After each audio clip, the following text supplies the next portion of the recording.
Yeah, I think I'll just start to introduce myself, and then if more people join, that's fine. So I'm gonna start just saying like my name is Estefania Grados. I am Mexican. I am a master's student at the University of Edinburgh. This is my first and only year. I just started here. So my master program is by research, and that means that it's research based. We don't have any taught courses or classes. It's mostly based on two projects that we developed throughout the year. So we have 20 weeks based projects. The first project is from September to March, and then the other one is from March to September of the next year. And well, the first few weeks are just to see the projects available and to choose one.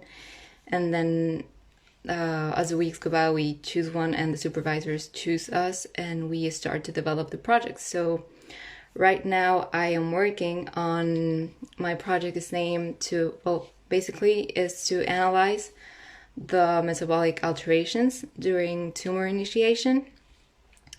And what we do is we use a zebrafish model to induce the preneoplastic cells. That's just the initiation of cancer.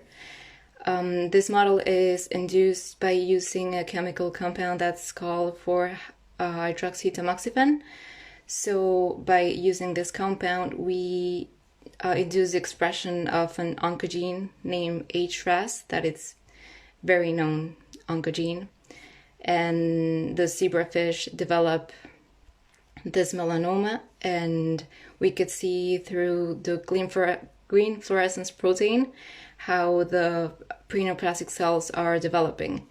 So basically what we want to do is just to see what are the differences in the metabolites between a wild type zebrafish and this model of tumor of melanoma. And yeah, I mean, I have two supervisors. So one of them is mostly based her project on the zebrafish model and developing that, and the other one is mostly based on the metabolomics and mass spectrometry, liquid chromatography. So my role is mostly to make that link between those two supervisors and just have a biological interpretation of those data that we are getting. So I probably should mention that due to the COVID, right now this project is dry lab project, so it's mostly analysis based. We are not going to the lab right now. It's mostly analyzing the data that some people have already just obtained, and yeah, we're just analyzing their data and giving them a significant biological meaning. So if you have any questions, I think I'm gonna start just answering them.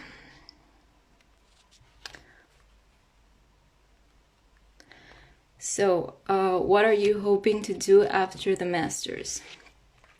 Well, first my first idea was pursuing a PhD.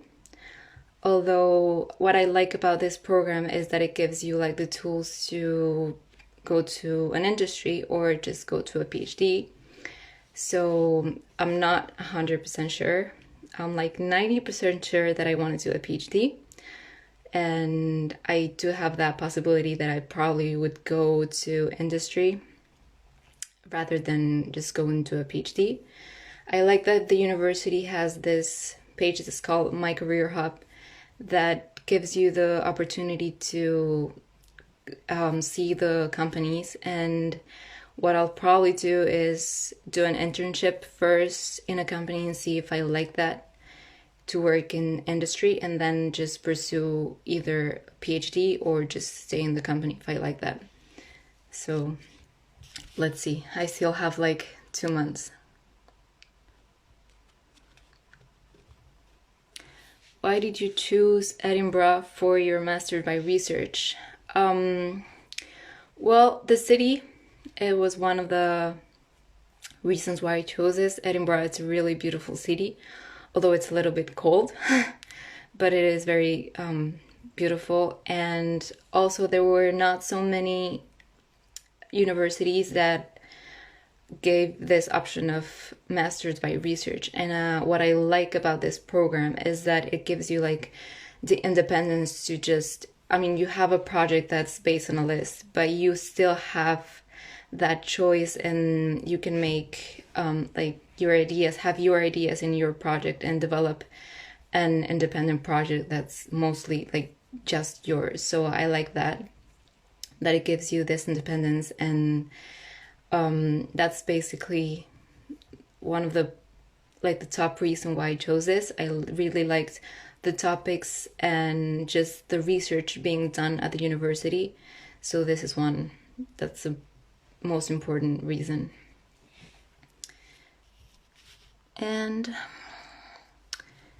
have another. How often do you meet with your supervisors? So it really depends on the project and how much you need to meet with them. I personally there's weekly lab meetings that are just everyone in the labs just doing the PhD or the PI. We meet just to discuss a paper or discuss what is happening in the lab, who can go in, or what are they doing, how can they help each other. So this one at least once a week, but they're really open to just meet as many times as you want. If you have any questions, they're open to just meet as many times as they like. I mean, the first 2 weeks, I think I met them around 3 or 4 times a week, just to settle what was my project going to be like, and what did I have to do, and if I knew the approach that I wanted to have in the project. And they're very open to meet as many times as we want, and just have as many doubts as we want. So that's cool. That's a thing that I like about them, the supervisors. They're very open to that.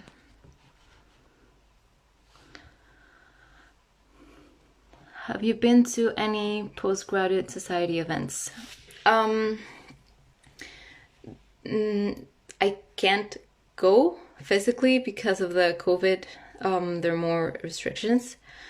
Although the first welcome week that was virtual, I did see a lot of societies, and I tried to join the ESN, that's the Erasmus, just international people.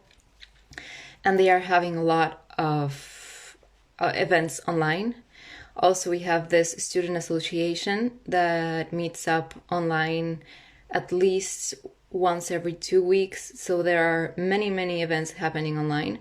I know that there are many, many societies, and they go from just sports to poetry, or like any society that you could think of. There is one, and they're trying to meet via just either Zoom or Microsoft Team meetings. But what I have done is to attend them. It's just to practice another language, and I've been trying just to meet people from other countries and go to online events like that, just to meet some people.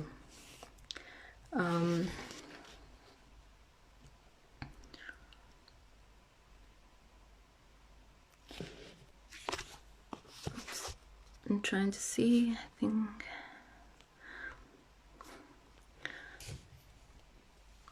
What else can I say?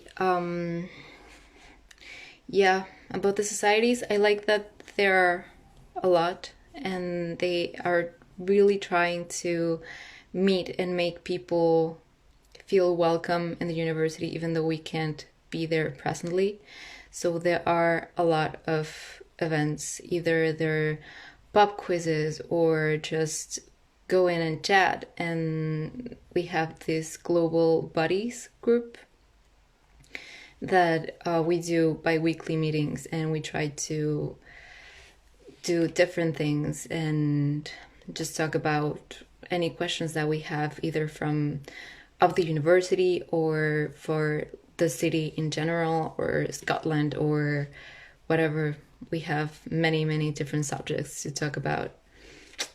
And yeah, I'm trying to see if you have any questions about the program or the university. What I can say about the program is that even though it's a dry lab or analysis based project right now because of the COVID, it really, I mean, our supervisors try to encourage us to go to the lab just to see what we were, like where the machines are and how do they work, and just to see where the experiments are being done, so we have data to analyze. So that's pretty good, even though we can't be there every day just doing experiments. We have that experience of just knowing where they work and what it is and the equipment that they have and how the samples are processed for us to review and have some data. And yeah, basically I like this analyzed project because there are things that you don't know that you need it as a scientist. We never thought that we'd need a statistical like knowledge or programming in R, but we are seeing that it is very important and it's a big part of science. And just to see and be able to analyze your data correctly and given like a correct interpretation of what is happening through statistical analysis, I think that is very important as a scientist. So, and we mostly don't look at that because we are too busy in the lab, so we don't have time to just go through our data and analyze and process the correct way. So it's interesting just to have this analyze or data processing rather than a wet lab project when you're doing experiments. And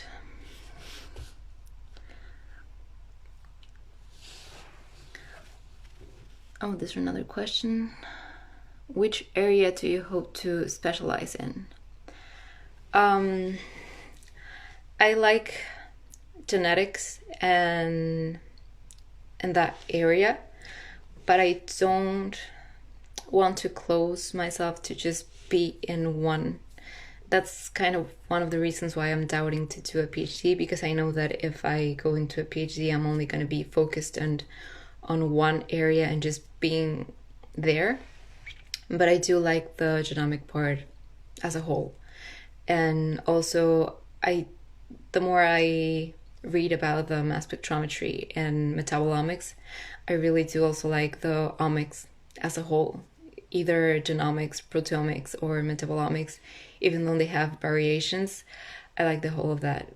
And I think, yeah, that's basically it.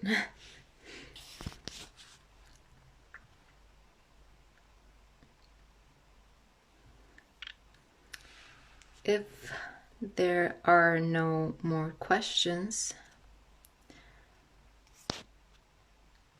if anybody has any other questions regarding the Masters by Research or the university or whatever, you can tell them, you can ask.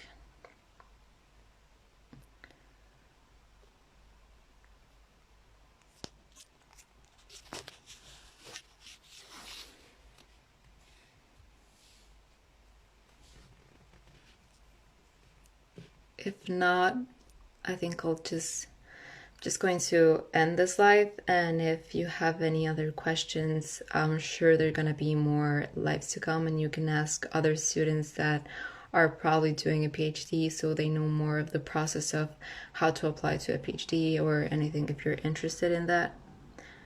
So yeah, I'm just gonna end this live. Thank you for watching, and if you have any questions, oh, there's another question. Any tips on personal statement? Yeah, well, what I did was mostly, and I think that's what the university liked or likes on personal statements, is to just tell a little bit of your background. What have you done, and what do you wish to learn from the university? In my personal statement, I mean, before I wrote that, I actually took a good look at the program and just saw what were the advantages of the university and why did I want to go in there. So yeah, I was very specific regarding the topics that I wanted to learn here and why did I want to be in the university, especially this university. At what classes did I like best, or what, I don't know, why did I like a project by research rather than a talked master's. So I think that's a very important thing, just being specific of what do you want from the university, what could you learn, and just to sell yourself, just say that you are able to and capable of doing and like getting there where the university wants. And yeah, that's it. If you have any questions, as I said, there will probably be more lives from other students. And thank you for coming.